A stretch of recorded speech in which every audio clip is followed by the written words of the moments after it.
रेगिस्तान का वो हिस्सा जो शहर से सैकड़ों किलोमीटर दूर था, एक ऐसी वीरानी की चादर ओढ़े था जहां सूरज की किरणें भी थक कर झुलस जाती थीं। रेत के अनगिनत टीले जो हवा के साथ नाचते थे, मानो किसी प्राचीन श्राप की कहानी बयां करते थे।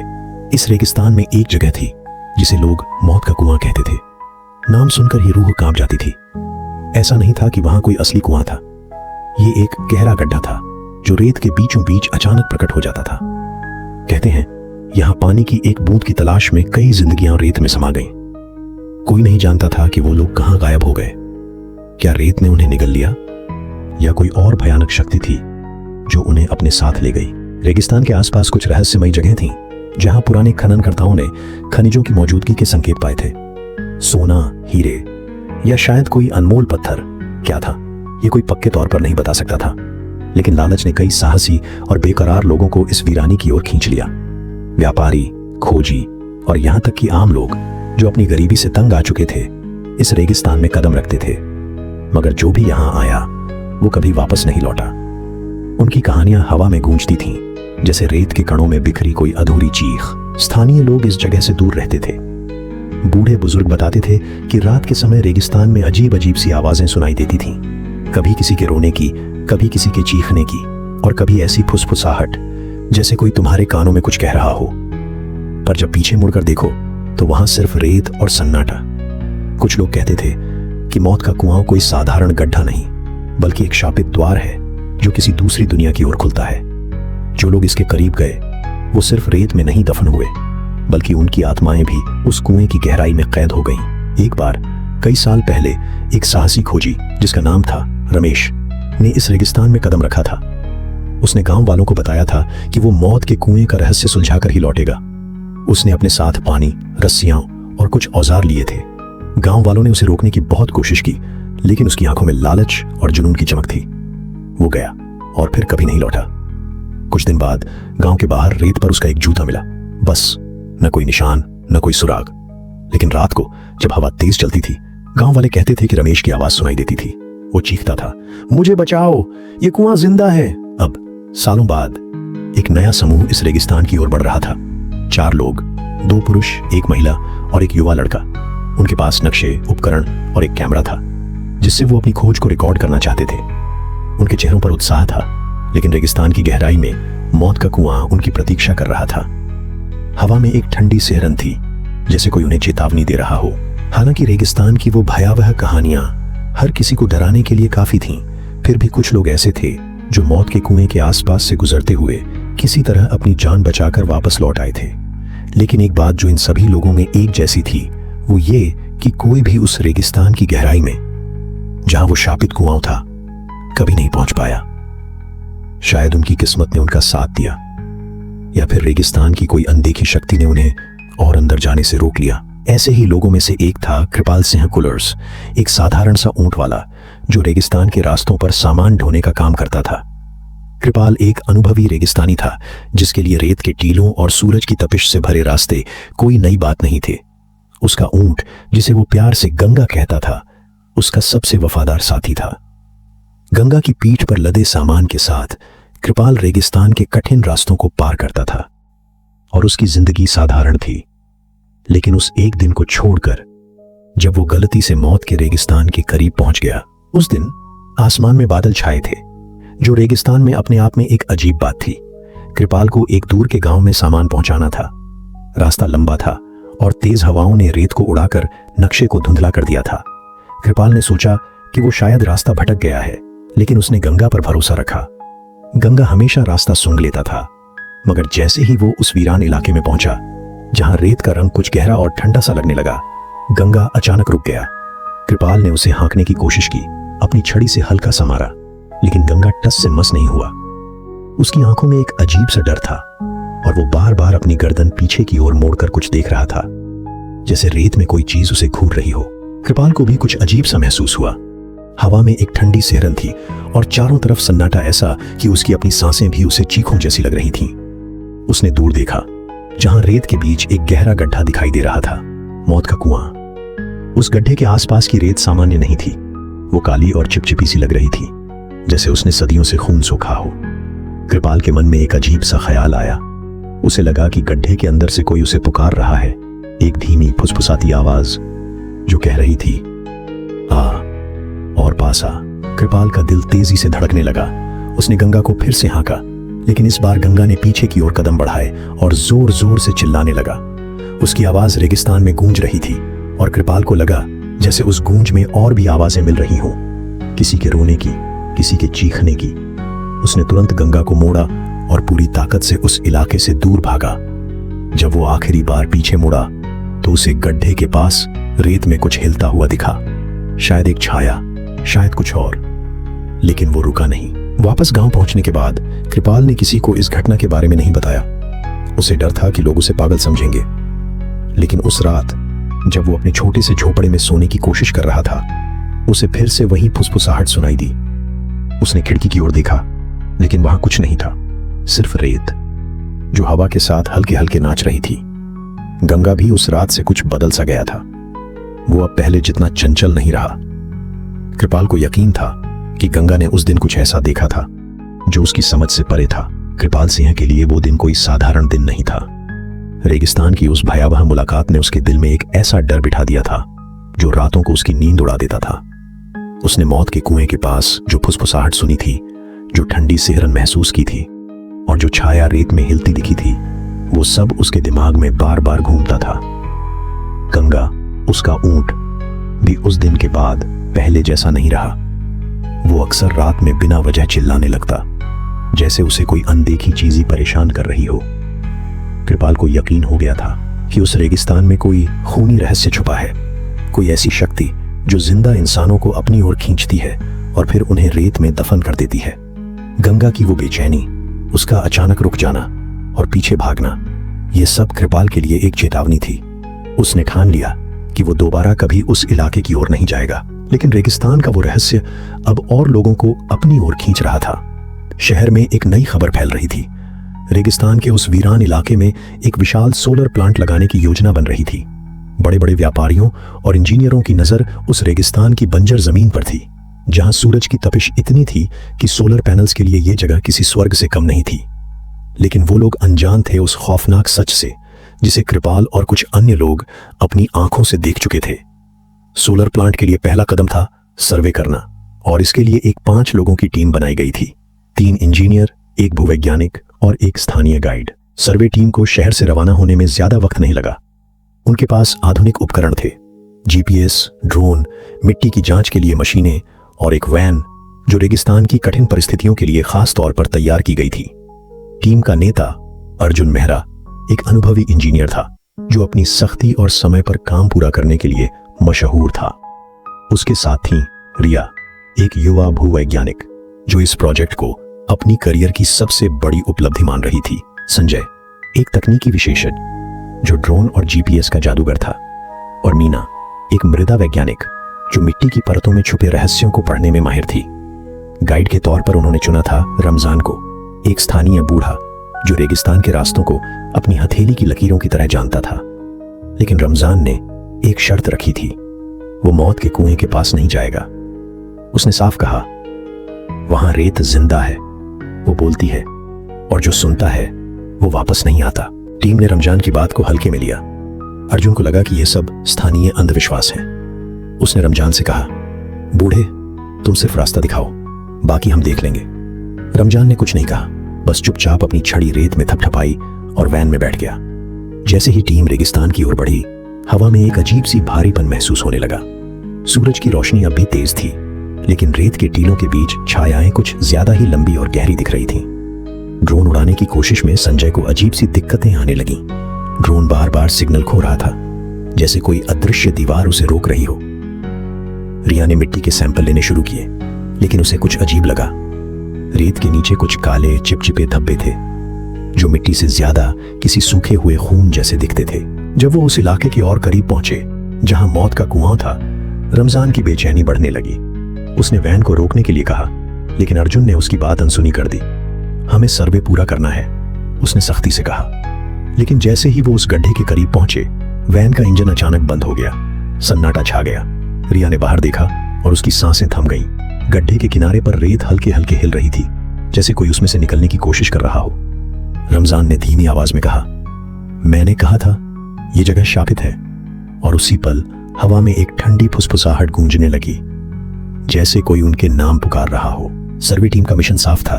उन्हें रेगिस्तान के उस हिस्से को ढूंढना था जहां सूरज की किरणें सबसे ज्यादा तीव्र थीं। सोलर प्लांट के लिए यह जरूरी था, क्योंकि ऐसी जगह ही बिजली उत्पादन के लिए सबसे मुफीद होती। अर्जुन मेहरा, टीम का लीडर, अपने उपकरणों और नक्शों में डूबा हुआ था। उसके लिए यह मिशन सिर्फ एक प्रोजेक्ट नहीं, बल्कि उसकी कंपनी की प्रतिष्ठा का सवाल था। रिया, भूवैज्ञानिक, मिट्टी और रेत के सैंपल्स की जांच में व्यस्त थी, जबकि संजय अपने ड्रोन को बार बार उड़ाने की कोशिश कर रहा था, जो अब तक कई बार सिग्नल खो चुका था। मीना, मृदा वैज्ञानिक, तापमान और सौर विकिरण नापने वाले उपकरणों के साथ लगातार डेटा इकट्ठा कर रही थी। रमजान, उनका स्थानीय गाइड, चुपचाप वैन के कोने में बैठा था, लेकिन उसकी आंखों में एक अजीब सा डर साफ दिख रहा था। टीम ने अपनी खास तौर पर तैयार की गई वैन से रेगिस्तान में पेट्रोलिंग शुरू की। यह वैन रेगिस्तान की मुश्किल परिस्थितियों के लिए बनाई गई थी, लेकिन रेत के मुलायम और गहरे टीलों में इसकी गति धीमी पड़ रही थी। रेत में टायर बार बार फंस रहे थे और इंजन की आवाज रेगिस्तान के सन्नाटे में एक अजीब सी गूंज पैदा कर रही थी। सूरज अपनी पूरी ताकत से चमक रहा था और वैन के अंदर का तापमान बढ़ता जा रहा था। मीना ने अपने उपकरणों से सौर विकिरण का डेटा लेना शुरू किया और शुरुआती रीडिंग्स से पता चला कि वो जिस इलाके में थे वहां सूरज की किरणें वाकई बहुत तीव्र थीं। यह जगह परफेक्ट है, अर्जुन ने उत्साह से कहा। लेकिन रमजान की चुप्पी उसकी खुशी को जैसे निगल रही थी। जैसे जैसे वो आगे बढ़े, रेगिस्तान का माहौल और भारी होता गया।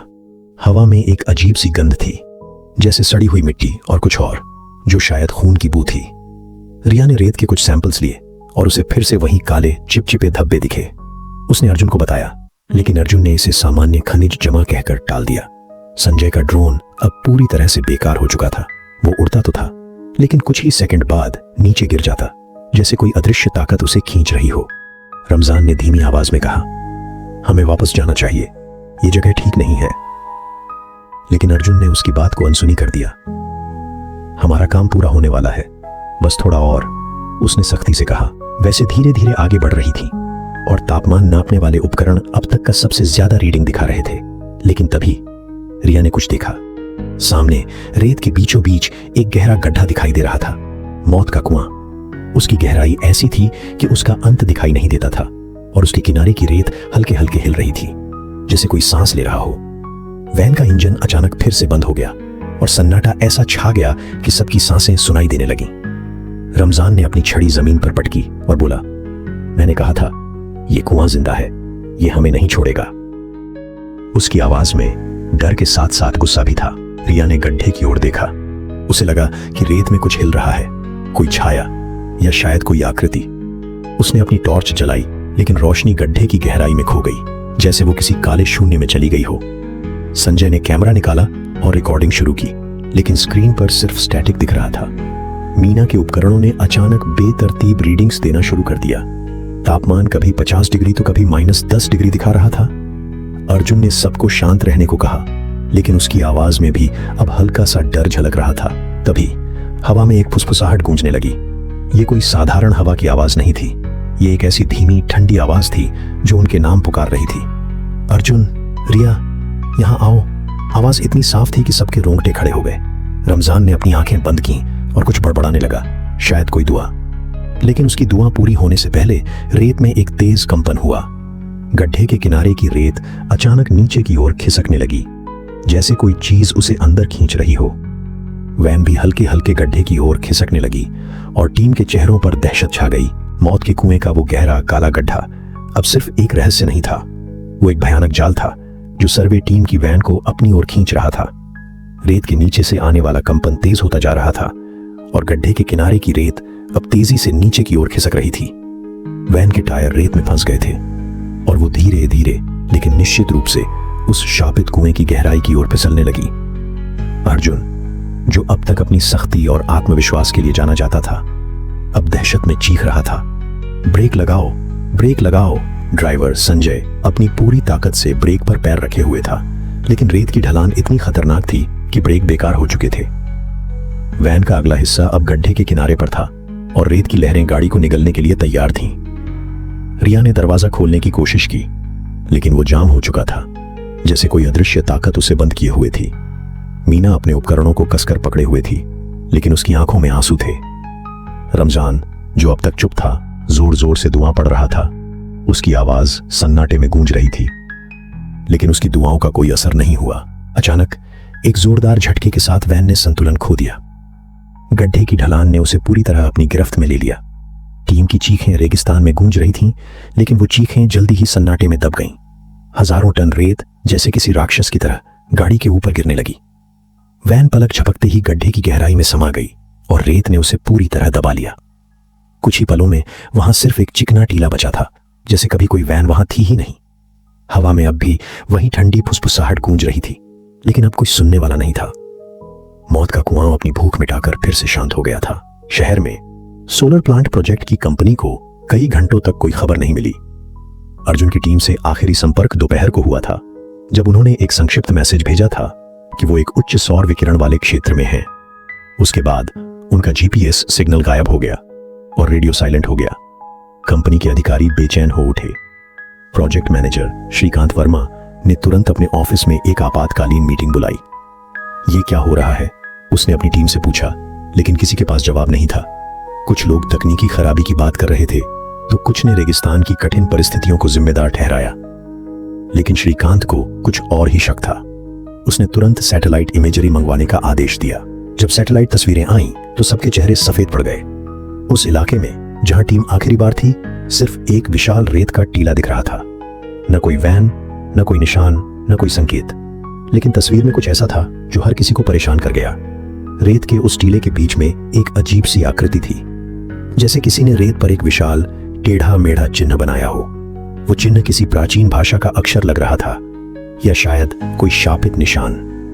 श्रीकांत ने तस्वीर को करीब से देखा और उसे लगा कि वो चिन्ह हल्के हल्के हिल रहा है, जैसे वो जिंदा हो। कंपनी ने तुरंत एक रेस्क्यू टीम भेजने का फैसला किया, लेकिन स्थानीय लोग तैयार नहीं थे। रमजान का भाई, जो गांव में रहता था, ने कंपनी को चेतावनी दी, वहां मत जाओ, वो कुआं इंसानों को नहीं छोड़ता। लेकिन श्रीकांत ने उसकी बात को अंधविश्वास कहकर खारिज कर दिया। एक नई टीम तैयार की गई और इस बार उनके पास और भी आधुनिक उपकरण थे। लेकिन क्या वो मौत के कुएं के उस रहस्य को सुलझा पाएंगे जिसने पहले ही एक पूरी टीम को निगल लिया था? सैटेलाइट तस्वीरों ने कंपनी के अधिकारियों के होश उड़ा दिए थे। जहां कुछ घंटे पहले उनकी सर्वे टीम की वैन थी, वहां अब सिर्फ रेत का एक चिकना टीला दिख रहा था, और वो अजीब टेढ़ा मेढ़ा चिन्ह जो तस्वीर में नजर आया था, अब भी सबके दिमाग में घूम रहा था। कंपनी ने सैटेलाइट से बार बार उस इलाके की तस्वीरें मंगवाई ताकि शायद कोई सुराग मिले, लेकिन हर बार तस्वीर वही थी, रेत, सिर्फ रेत। न वैन, न कोई निशान, न कोई हलचल। यहां तक कि सैटेलाइट की हाई रेजोल्यूशन इमेजरी भी उस चिन्ह को पूरी तरह साफ नहीं कर पा रही थी। वो चिन्ह कभी कभी बदलता हुआ दिखता, जैसे कोई उसे रेत पर बार बार लिख रहा हो। ये सब देखकर श्रीकांत वर्मा, प्रोजेक्ट मैनेजर और उसकी टीम के रोंगटे खड़े हो गए। रेगिस्तान का रहस्य न सिर्फ गहरा रहा था, बल्कि अब वो एक अनसुलझा दुह स्वप्न बनता जा रहा था। कंपनी ने इस प्रोजेक्ट में करोड़ों रुपए लगाए थे। सोलर प्लांट का सपना सिर्फ बिजनेस नहीं, बल्कि एक राष्ट्रीय प्रोजेक्ट था जिसे हर हाल में पूरा करना था। श्रीकांत पर बोर्ड ऑफ डायरेक्टर्स का दबाव बढ़ता जा रहा था। वो किसी भी कीमत पर हार मानने को तैयार नहीं थे। एक आपातकालीन मीटिंग में उनकी तकनीकी टीम ने कुछ पुराने रिकॉर्ड्स खंगाले और तभी उन्हें कृपाल सिंह का नाम मिला। कृपाल, वो ऊंट वाला जो कई साल पहले मौत के कुएं के करीब पहुंचा था और किसी तरह जिंदा लौट आया था। और भी चौंकाने वाली बात यह थी कि एक स्थानीय न्यूज चैनल ने कृपाल का एक पुराना वीडियो रिकॉर्ड किया था, जिसमें वो उस भयानक अनुभव के बारे में बता रहा था। वीडियो में कृपाल की आवाज कांप रही थी और उसने साफ कहा था, वो कुआं कोई साधारण गड्ढा नहीं है, वो जिंदा है, वो बोलता है। उसने ये भी बताया था कि उसका ऊंट गंगा उस जगह पर रुक गया था और शायद उसी ने उसकी जान बचाई थी। श्रीकांत को लगा कि कृपाल ही उनकी आखिरी उम्मीद हो सकता है। उसने तुरंत अपनी कोर टीम को बुलाया, 2 सिक्योरिटी ऑफिसर, एक तकनीकी विशेषज्ञ और एक स्थानीय अनुवादक। वो लोग कृपाल के गांव की ओर रवाना हो गए। गांव शहर से कई किलोमीटर दूर था और रास्ते में रेत के छोटे छोटे टीले और सूखे पेड़ ही दिखाई दे रहे थे। जब वो कृपाल के छोटे से मिट्टी के झोपड़े के पास पहुंचे तो माहौल में एक अजीब सा सन्नाटा था। गांव के लोग उनके आने की खबर सुनकर अपने घरों में दुबक गए थे। कुछ बूढ़े लोग फुसफुसा रहे थे, ये लोग मौत को बुला रहे हैं। कृपाल अपने झोपड़े के बाहर बैठा था, अपने ऊंट गंगा को रेत से खेलते हुए देख रहा था। उसकी आंखों में वही पुराना डर था जो उसने उस दिन रेगिस्तान में महसूस किया था। श्रीकांत ने औपचारिकता के साथ बात शुरू की। कृपाल जी, हमें आपकी मदद चाहिए। हमारी एक पूरी टीम उस रेगिस्तान में गायब हो गई है। आप वहां गए थे, आप जानते हैं कि वो जगह कैसी है। लेकिन कृपाल ने सिर हिलाया और साफ मना कर दिया। मैं वहां दोबारा नहीं जाऊंगा। वो कुआं इंसानों को नहीं छोड़ता। मैं बच गया क्योंकि गंगा ने मुझे चेतावनी दी थी। लेकिन आपकी टीम, वो अब रेत का हिस्सा है। उसकी आवाज में एक ठंडक थी, जैसे वो किसी ऐसी सच्चाई को जानता हो जो कोई और नहीं समझ सकता। श्रीकांत ने उसे मनाने की कोशिश की। उसने वीडियो का हवाला दिया, पैसे की पेशकश की, लेकिन कृपाल अड़ा रहा। तभी गंगा, जो अब तक चुपचाप रेत में लेटा था, अचानक खड़ा हो गया। उसने जोर जोर से चिल्लाना शुरू कर दिया और उसकी आंखें उस दिशा में थीं जहां रेगिस्तान की ओर जाने वाला रास्ता था। कृपाल का चेहरा सफेद पड़ गया। उसने धीमी आवाज में कहा, वो फिर से पुकार रहा है, वो कुआं कभी भूलता नहीं। श्रीकांत और उसकी टीम को समझ नहीं आया कि कृपाल क्या कह रहा है, लेकिन उनके दिल में एक अजीब सा डर बैठ गया। बाहर हवा तेज हो रही थी और रेत के कण हवा में उड़ने लगे, जैसे कोई उन्हें चेतावनी दे रहा हो। सूरज ढल चुका था और कृपाल सिंह का छोटा सा मिट्टी का झोपड़ा गांव की वीरानी में अकेला खड़ा था। अंदर एक मिट्टी के चूल्हे पर कृपाल रोटियां सेंक रहा था। आग की लपटें उसकी झुर्रियों भरे चेहरे पर अजीब सी छायाएं बना रही थीं और उसकी आंखों में वही पुराना डर अब भी साफ झलक रहा था। बाहर गंगा अपने बाड़े में बेचैन होकर इधर उधर टहल रहा था, जैसे उसे किसी अनदेखी चीज का एहसास हो रहा हो। तभी कृपाल ने दरवाजे पर कुछ कदमों की आहट सुनी। उसने रोटी पलटते हुए सिर उठाया और जोर से पूछा, कौन है? आपको किससे मिलना है? जा। दरवाजे पर श्रीकांत वर्मा और उसकी टीम खड़ी थी। श्रीकांत ने आगे बढ़कर औपचारिकता के साथ कहा, कृपाल सिंह जी, मैं Shrikant Verma, solar energy project का मैनेजर। हमें आपसे बात करनी है। उसने हाथ बढ़ाया, लेकिन कृपाल ने सिर्फ सिर हिलाया और अपने आटे से सने हाथों को कपड़े से पोंछते हुए उन्हें अंदर आने का इशारा किया। झोपड़े के अंदर एक छोटा सा कमरा था, जिसमें मिट्टी की दीवारों पर कालिख के निशान थे। एक कोने में तेल का दिया जल रहा था, जिसकी मध्यम रोशनी कमरे को और रहस्यमयी बना रही थी। कृपाल ने सबको एक पुरानी चारपाई पर बैठने को कहा और खुद जमीन पर बैठ गया। श्रीकांत ने बिना वक्त बर्बाद किए बात शुरू की। कृपाल जी, हमारी एक पूरी सर्वे टीम उस रेगिस्तान में गायब हो गई है। सैटेलाइट तस्वीरों में कुछ नहीं दिख रहा, सिर्फ रेत। लेकिन हमें पता चला है कि आप वहां गए थे और जिंदा लौट आए। हमें आपकी मदद चाहिए। उसने कृपाल को उस पुराने वीडियो की बात बताई, जिसमें उसने मौत के कुएं के बारे में बताया था। लेकिन जैसे ही कृपाल ने मौत का कुआं सुना, उसका चेहरा और सख्त हो गया। उसने सिर हिलाया और साफ मना कर दिया, नहीं साहब, मैं वहां नहीं जाऊंगा। न मुझे वहां ले जाइए, न मेरे से वहां की बात पूछिए। श्रीकांत ने उसका मन बदलने की कोशिश की। कृपाल जी, हमारी टीम, हमारे उपकरण, सब कुछ गायब है। आपके पास अनुभव है। अगर आप हमें रास्ता दिखाएं तो शायद हम उन्हें बचा लें। उसने पैसे की पेशकश की, यहां तक कि गांव के लिए मदद का वादा भी किया। लेकिन कृपाल अड़ा रहा। उसने दिए की लौ की ओर देखते हुए धीमी कांपती आवाज में कहा, आप लोग नहीं समझ रहे। वो कुआं कोई साधारण जगह नहीं है। वहां कोई चीज है, कोई रहस्यमयी शक्ति। मैंने उसे महसूस किया है। कृपाल ने अपनी कहानी सुनानी शुरू की। उसकी आवाज में डर और सच्चाई का मिश्रण था। उस दिन जब मैं उस कुएं के पास पहुंचा, हवा में एक ठंडक थी जो रेगिस्तान में नहीं होनी चाहिए। मेरे गंगा ने आगे बढ़ने से मना कर दिया। मैंने रेत में कुछ देखा, कोई छाया जो हिल रही थी, और फिर वो आवाज, वो फुसफुसाहट, आप पास आ, जैसे कोई मुझे बुला रहा हो। मेरे सीने में कुछ भारी सा बैठ गया था, जैसे कोई मेरे दिल को दबा रहा हो। गंगा ने मुझे बचाया, वरना मैं भी उसी रेत में दफन हो जाता। उसने रुककर श्रीकांत की ओर देखा। आपकी वो टीम, वो अब उस कुएं का हिस्सा है। वो शक्ति उन्हें नहीं छोड़ेगी।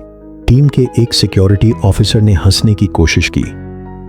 ये सब अंधविश्वास है कृपाल जी, रेत में गाड़ी फंस गई होगी। लेकिन उसकी हंसी हवा में गायब हो गई, क्योंकि तभी बाहर गंगा ने फिर से जोर जोर से चिल्लाना शुरू कर दिया। कृपाल खड़ा हो गया और दरवाजे की ओर दौड़ा। बाहर हवा तेज हो रही थी और रेत के कण दिए की रोशनी में चमक रहे थे। गंगा बाड़े में बेकाबू हो रहा था। उसकी आंखें रेगिस्तान की दिशा में थीं। कृपाल ने पीछे मुड़कर कहा, देखा, वो अभी भी पुकार रहा है। वो कुआं कभी भूलता नहीं। श्रीकांत और उसकी टीम के चेहरों पर बेचैनी छा गई। अनुवादक ने धीमी आवाज में कहा, शायद हमें उसकी बात मान लेनी चाहिए। लेकिन श्रीकांत हार मानने वाला नहीं था। उसने कृपाल से एक आखिरी बार गुजारिश की, कृपाल जी, कम से कम हमें रास्ता तो बताइए, हम खुद जाएंगे। कृपाल ने लंबी सांस ली और चुप हो गया। दिए की लौ अचानक तेजी से हिलने लगी, जैसे कोई अनदेखी हवा उसे बुझाने की कोशिश कर रही हो। बाहर रेगिस्तान की ओर से एक ठंडी फुसफुसाहट फिर से गूंजने लगी। कृपाल सिंह ने दिए की हिलती लौ की ओर देखते हुए फिर से कहा, आप लोग अपना काम रोक दीजिए, वो कुआं इंसानों को नहीं छोड़ता। उसकी आवाज में डर के साथ साथ एक गहरी चेतावनी थी, लेकिन श्रीकांत वर्मा के चेहरे पर हताशा और जिद साफ दिख रही थी। कंपनी ने इस सोलर प्लांट प्रोजेक्ट में इतना पैसा और समय लगाया था कि पीछे हटना उनके लिए कोई विकल्प नहीं था। श्रीकांत ने अपनी जेब से एक मोटा लिफाफा निकाला और कृपाल के सामने रख दिया। कृपाल जी, ये 50 लाख रुपए हैं अग्रिम। अगर आप हमारी रिसर्च टीम का हिस्सा बनते हैं और हमें उस जगह का रास्ता दिखाते हैं तो और भी मिलेगा। आपके गांव के लिए स्कूल, पानी, बिजली सब कुछ करवाएंगे। कृपाल की आंखें लिफाफे पर टिक गईं। वो ज्यादा पढ़ा लिखा नहीं था, लेकिन जिंदगी की ठोकरों ने उसे समझदार बना दिया था। कई सालों से वो बेरोजगारी की मार झेल रहा था। उसका ऊंट गंगा अब बूढ़ा हो चला था और सामान ढोने का काम पहले जितना नहीं रहा था। गांव के साहूकारों और दुकानदारों का उस पर लाखों का कर्ज था और हर रात वो उधारी की चिंता में सो नहीं पाता था। उसने लिफाफे की ओर देखा, फिर बाहर गंगा की ओर, जो अब भी बेचैन होकर बाड़े में चक्कर काट रहा था। कृपाल का दिल डूब रहा था, लेकिन उसकी मजबूरी ने उसे हार मानने पर मजबूर कर दिया। उसने लंबी सांस ली और धीरे से सिर हिलाया। ठीक है साहब, मैं चलूंगा, लेकिन याद रखिए, मैंने आपको चेतावनी दी थी। श्रीकांत ने राहत की सांस ली और तुरंत अपनी टीम को इशारा किया। कृपाल को नई रिसर्च टीम का हिस्सा बनाया गया।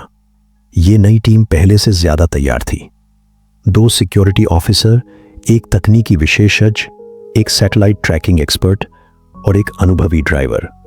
उनके पास हाईटेक उपकरण थे, जीपीएस, थर्मल इमेजिंग कैमरे और एक बख्तरबंद वैन जो रेगिस्तान की सबसे मुश्किल परिस्थितियों को झेल सकती थी। लेकिन कृपाल के लिए यह सब बेकार था। वो जानता था कि रेगिस्तान की रेत में कोई तकनीक काम नहीं करती जब बात मौत के कुएं की आती है। वो रेत का बादशाह था। उसने रेगिस्तान के हर रास्ते, हर टीले, हर हवा की दिशा को अपनी हथेली की लकीरों की तरह पढ़ा था। लेकिन उस कुएं के पास उसका सारा अनुभव बेकार हो जाता था। अगली सुबह टीम रेगिस्तान की ओर रवाना हुई। कृपाल को वैन के आगे बैठाया गया ताकि वो रास्ता दिखा सके। उसने अपने साथ सिर्फ एक छोटा सा थैला लिया जिसमें पानी, कुछ रोटियां और एक पुरानी ताबीज थी जो उसकी मां ने उसे दी थी। गंगा को उसने गांव में छोड़ दिया क्योंकि वो जानता था कि उसका वफादार साथी उस कुएं के पास फिर से बेकाबू हो जाएगा। वैन के अंदर सन्नाटा था। सिक्योरिटी ऑफिसर अपने हथियार चेक कर रहे थे। तकनीकी विशेषज्ञ सैटेलाइट मॉनिटर पर नजर रखे हुए था और ड्राइवर पसीने से तरबतर था, भले ही वैन का एसी चालू था। कृपाल चुपचाप खिड़की से बाहर देख रहा था, जहां रेत के टीले धीरे धीरे बड़े और खतरनाक होते जा रहे थे। जैसे जैसे वो उस इलाके के करीब पहुंचे जहां पिछली टीम गायब हुई थी, हवा में एक ठंडक बढ़ने लगी। सूरज अभी भी चमक रहा था, लेकिन उसकी रोशनी अब किसी तरह कमजोर सी लग रही थी। कृपाल ने ड्राइवर को एक खास रास्ते की ओर इशारा किया जो रेत के टीलों के बीच से गुजरता था। यहां से धीरे चलो, उसने कहा। रेत यहां धोखा देती है। लेकिन उसकी आवाज में एक अजीब सी कंपकंपी थी। तभी सैटेलाइट मॉनिटर पर सिग्नल अचानक कमजोर होने लगा। तकनीकी विशेषज्ञ ने स्क्रीन पर बार बार टैप किया, लेकिन स्क्रीन सिर्फ स्टैटिक दिखा रही थी। यह क्या हो रहा है?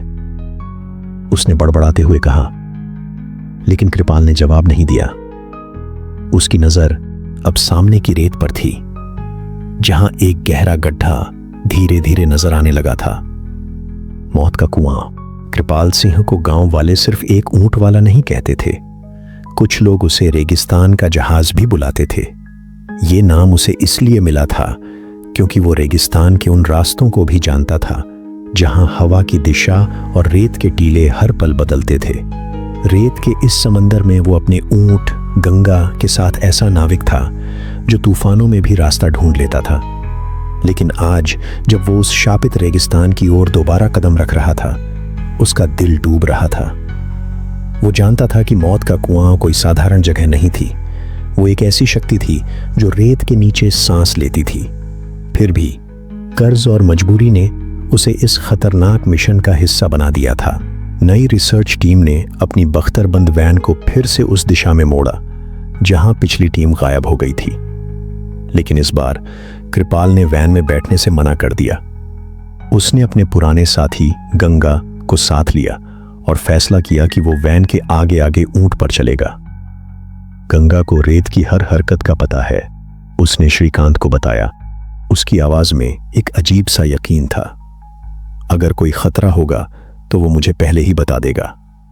गंगा की आंखों में अब भी वही बेचैनी थी जो उस रात कृपाल के झोपड़े के बाहर दिखी थी, लेकिन वो चुपचाप अपने मालिक के पीछे चल रहा था। वैन धीरे धीरे रेत के टीलों के बीच बढ़ रही थी और कृपाल अपने ऊंट पर आगे आगे रास्ता दिखा रहा था।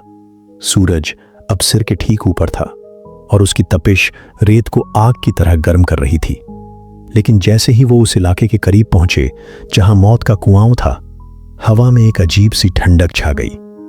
रेत का रंग गहरा होने लगा और हवा में वो सड़ी गली सी गंध फिर से लौट आई। सैटेलाइट मॉनिटर फिर से स्टैटिक दिखाने लगा और तकनीकी विशेषज्ञ ने चिढ़कर स्क्रीन पर थपकी मारी। ये क्या हो रहा है? हर बार यही दिक्कत, उसने बड़बड़ाया। लेकिन कृपाल की नजर रेत पर थी। वो जानता था कि अब वो उस गड्ढे के करीब है।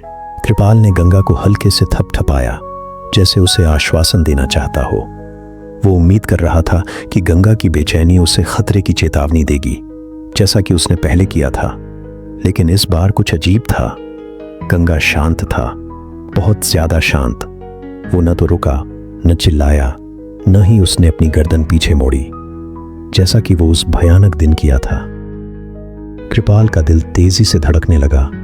उसने गंगा की रस्सी को कसकर पकड़ा और धीरे से कहा, क्या बात है गंगा, तुझे कुछ नहीं दिख रहा? लेकिन गंगा ने सिर्फ अपनी पूंछ हिलाई और आगे बढ़ता रहा। कृपाल को अब संदेह होने लगा। क्या गंगा को इस बार खतरे का एहसास नहीं हो रहा था, या फिर क्या वो शक्ति इतनी चालाक थी कि उसने गंगा को भी धोखा दे दिया था? उसने वैन की ओर इशारा करके ड्राइवर को रुकने को कहा। यहां से पैदल चलना होगा, उसने कहा। उसकी आवाज में हल्का सा डर था। श्रीकांत ने आपत्ति जताई। पैदल? ये जोखिम क्यों? लेकिन कृपाल ने साफ कहा, वैन यहां फंस जाएगी और अगर वो कुआं हमें खींचना शुरू करेगा तो कोई नहीं बचेगा। टीम ने अनमने मन से वैन छोड़ दी और कृपाल के पीछे पीछे पैदल चलने लगी। गंगा अब भी शांत था, लेकिन कृपाल की बेचैनी बढ़ती जा रही थी। सामने रेत के बीच वो गहरा गड्ढा अब साफ दिख रहा था, मौत का कुआं। उसकी गहराई ऐसी थी कि उसका अंत नजर नहीं आता था और किनारे की रेत हल्के हल्के हिल रही थी, जैसे कोई उसमें से बाहर निकलने की कोशिश कर रहा हो। तभी हवा में फिर से वो फुसफुसाहट गूंजने लगी।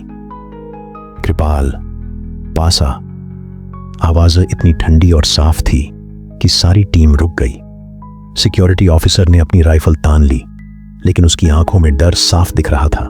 कृपाल सिंह अपने ऊंट गंगा पर सवार होकर धीरे धीरे रेगिस्तान की रेत पर आगे बढ़ रहा था। उसकी आंखें हर पल रेत के टीलों और हवा की हलचल पर टिकी थीं, जैसे वो किसी अनदेखे खतरे की तलाश में हो। उसके पीछे रिसर्च टीम की बख्तरबंद वैन धीमी गति से चल रही थी।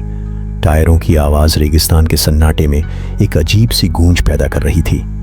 कृपाल का दिल अब भी भारी था, गंगा की असामान्य शांति उसे परेशान कर रही थी।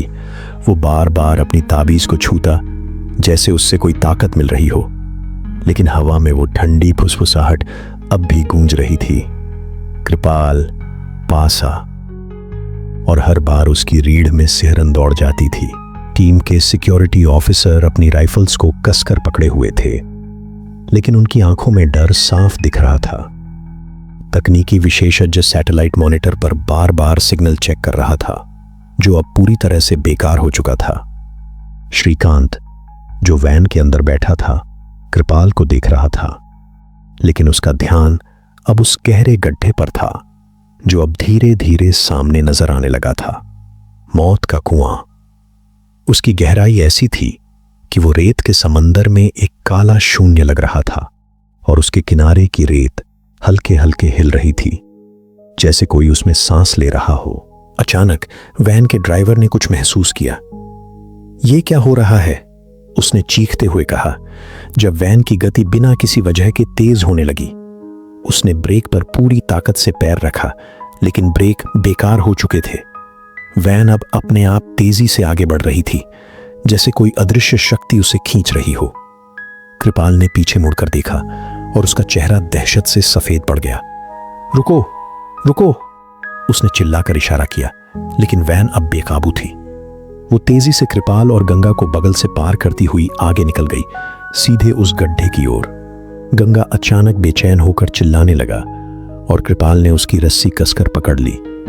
गंगा, शांत, उसने कहा, लेकिन उसकी अपनी आवाज कांप रही थी। वैन के अंदर हड़कंप मच गया। श्रीकांत चीख रहा था, इंजन बंद करो, कुछ करो, लेकिन ड्राइवर के हाथ पैर फूल चुके थे। स्टीयरिंग व्हील उसके हाथों में बेकार हो गया था और वैन की गति और तेज होती जा रही थी। सिक्योरिटी ऑफिसर ने दरवाजा खोलने की कोशिश की, लेकिन वो जाम हो चुका था। तकनीकी विशेषज्ञ का मॉनिटर अब सिर्फ काले और सफेद धब्बे दिखा रहा था, जैसे कोई उसकी स्क्रीन पर हस्तक्षेप कर रहा हो। रिया, जो पिछली बार गायब हुई टीम का हिस्सा नहीं थी, लेकिन इस बार श्रीकांत के साथ थी, ने खिड़की से बाहर देखा। उसकी आंखें फैल गईं। गड्ढे की रेत अब तेजी से हिल रही थी और उसमें से काली चिपचिपी छायाएं उठ रही थीं, जैसे वो वैन को निगलने के लिए तैयार हो। कृपाल ने गंगा को तेजी से मोड़ा और पीछे की ओर भागने की कोशिश की, लेकिन वो देख सकता था कि वैन अब पूरी तरह से मौत के कुएं की चपेट में थी। रेत की ढलान ने वैन को अपनी ओर खींच लिया और वो तेजी से गड्ढे की गहराई में फिसलने लगी। वैन के अंदर की चीखें रेगिस्तान में गूंज रही थीं, लेकिन वो जल्दी ही सन्नाटे में दब गईं। हजारों टन रेत जैसे किसी भूखे राक्षस की तरह वैन के ऊपर गिरने लगी।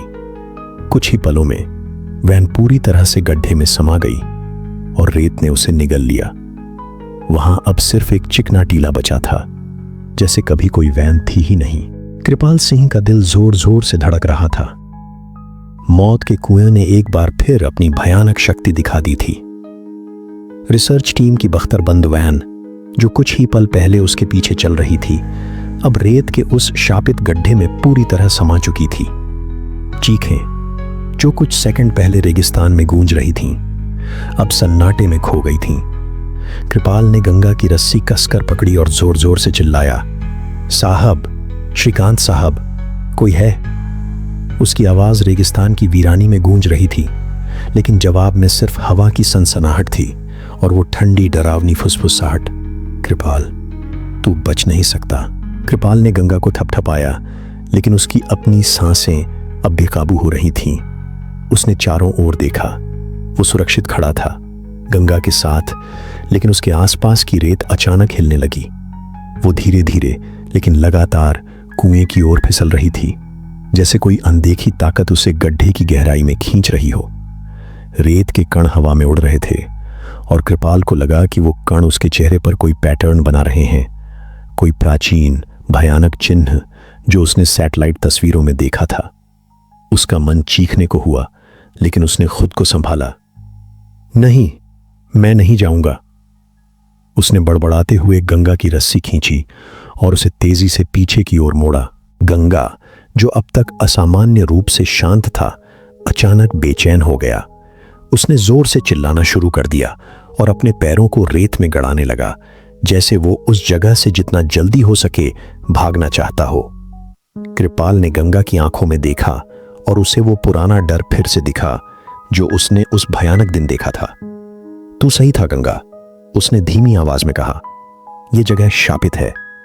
वो तेजी से पीछे की ओर बढ़ा, रेत के टीलों को पार करता हुआ, जब तक कि वो कुएं की उस खतरनाक ढलान से काफी दूर नहीं आ गया। उसने एक बार पीछे मुड़कर देखा। गड्ढा अब भी वहां था, लेकिन रेत अब शांत हो चुकी थी, जैसे वो अपनी भूख मिटाकर फिर से सो गई हो।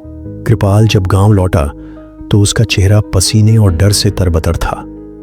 उसने तुरंत गांव के मुखिया को बुलाया और सारी बात बताई। खबर शहर तक पहुंची और कंपनी के ऑफिस में हड़कंप मच गया। श्रीकांत वर्मा और उनकी पूरी रिसर्च टीम के गायब होने की खबर ने बोर्ड ऑफ डायरेक्टर्स को सकते में डाल दिया। पहले एक टीम और अब दूसरी, दोनों ही मौत के कुएं की भेंट चढ़ चुकी थीं। सैटेलाइट तस्वीरों में फिर से वही चिकना रेत का टीला दिख रहा था और वो टेढ़ा मेढ़ा चिन्ह जो अब और साफ नजर आ रहा था। कुछ विशेषज्ञों ने कहा कि ये रेत का प्राकृतिक हिलना डुलना हो सकता है, लेकिन गांव वालों की बातें सुनकर कंपनी के अधिकारी भी अब डरने लगे थे। कंपनी के सीईओ राघव अग्रवाल ने एक आपातकालीन मीटिंग बुलाई। हमने इस प्रोजेक्ट में करोड़ों रुपए लगाए हैं, उन्होंने गुस्से में कहा, लेकिन अब यह साफ है कि वो रेगिस्तान कोई साधारण जगह नहीं है। कृपाल की कहानी, गांव वालों की चेतावनियां और सैटेलाइट तस्वीरों में दिखने वाला वो रहस्यमयी चिन्ह, सब कुछ अब कंपनी के लिए एक अनसुलझा पहेली बन चुका था। कई घंटों की बहस के बाद राघव ने एक कठिन फैसला लिया। हम इस प्रोजेक्ट को यहीं रोक रहे हैं, उन्होंने घोषणा की। कोई और जान जोखिम में नहीं डाली जाएगी। लेकिन कृपाल के लिए यह खत्म नहीं हुआ था। उस रात जब वो अपने झोपड़े में लेटा था, उसे फिर से वो फुसफुसाहट सुनाई दी। कृपाल, तू मेरा है। उसने तुरंत अपनी ताबीज पकड़ी और आंखें बंद कर लीं। गंगा बाहर बाड़े में फिर से बेचैन होकर चिल्ला रहा था। कृपाल जानता था कि मौत का कुआं उसे भूल नहीं सकता। कंपनी का प्रोजेक्ट रुकने की खबर गांव से लेकर शहर तक फैल गई। मौत के कुएं ने न सिर्फ 2 रिसर्च टीमें निगल ली थीं, बल्कि उसने हर उस इंसान को चेतावनी दी थी जो रेगिस्तान की उस वीरानी में कदम रखने की हिम्मत करता था। गांव वालों की सलाह और कृपाल सिंह की डरावनी कहानी के बाद कंपनी के अधिकारियों ने आखिरकार हार मान ली। एक आधिकारिक घोषणा की गई। उस रेगिस्तान के उस हिस्से को मौत का कुआं जोन घोषित कर दिया गया। कोई भी वहां जाने की अनुमति नहीं थी, न कोई प्रोजेक्ट, न कोई सर्वे। सोलर प्लांट का सपना, जिसमें करोड़ों रुपए लगे थे, अब रेत के उन टीलों में दफन हो चुका था। लेकिन गांव वालों के लिए यह कोई नई बात नहीं थी। बूढ़े बुजुर्ग जो रेगिस्तान की कहानियों को पीढ़ियों से सुनाते आ रहे थे, मानते थे कि मौत का कुआं सिर्फ एक गड्ढा नहीं था, वो रेगिस्तान का रक्षक था। एक प्राचीन रहस्यमयी शक्ति जो उस बंजर भूमि के जीव जंतुओं, छोटे छोटे रेगिस्तानी प्राणियों और उसकी प्राकृतिक संतुलन की रक्षा करती थी। वो कुआं किसी भी बाहरी हस्तक्षेप को बर्दाश्त नहीं करता था। न सोलर प्लांट, न खनिजों की खुदाई, न कोई इंसानी लालच। जो भी वहां गया, उसने या तो अपनी जान गंवाई या फिर कृपाल की तरह किसी चमत्कार से बच निकला। कृपाल सिंह अब अपने झोंपड़े में चुपचाप बैठा रहता था। उसने कंपनी से मिले पैसे गांव के कर्ज चुकाने में इस्तेमाल कर दिए, लेकिन उसका मन अब भी शांत नहीं था। हर रात जब हवा तेज चलती थी, उसे वो फुसफुसाहट सुनाई देती थी, कृपाल, तू मेरा है। गंगा, उसका वफादार ऊंट, अब भी बाड़े में बेचैन होकर चक्कर काटता था, जैसे उसे उस कुएं की मौजूदगी का एहसास हो।